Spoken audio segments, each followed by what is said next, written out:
बाहेर मुस्लिम बांधवांनी आंदोलन केलं, ते सर्व एकनाथ शिंदेचे जवळचे असल्याचा आरोप राऊत यांनी केलेला आहे. काय सांगा?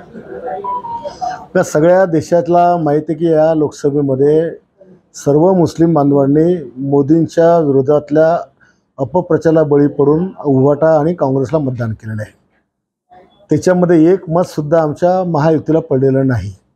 त्याच्यामुळं ते बसलेले लोक हे उद्धव ठाकरेच्या गटाच्या खासदारांनी जो बिलाच्या विरोधात तिरस्काराची भूमिका घेतलेली आहे त्या विरोधात तिरस्कार करून ते बाहेर पडले आणि म्हणून स्वाभाविकपणे या लोकांमध्ये ती रिॲक्शन आली.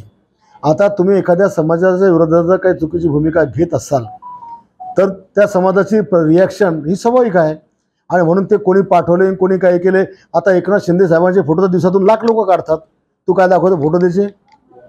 कोणी काढतं फोटो चालता बोलता? आमचे कोणी चालता कोणी तर आम्हाला त्याच्या कपाळले असते हा गुंडा आहे का याचा आहे असं काही लिहिलं असतं. त्याचं काही जुना फोटो काढायचा तो त्या फोटोचीच तपासली पाहिजे खरं आहे का खोटा आहे म्हणून. त्या संजय राऊतला आरोप करायला काय आहे?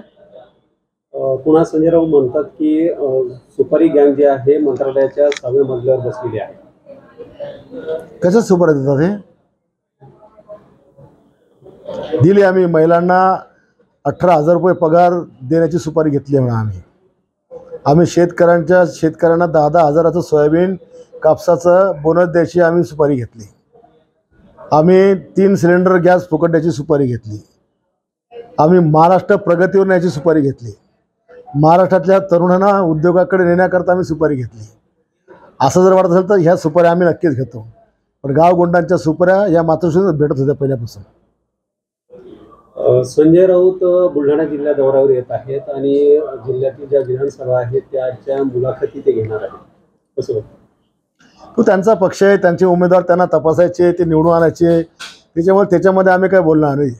पण त्यांनी इथं आल्यानंतर फक्त फालतू बडबड करू नये एवढीच अपेक्षा आहे. एबीपी माझा, उघडा डोळे बघा नीट.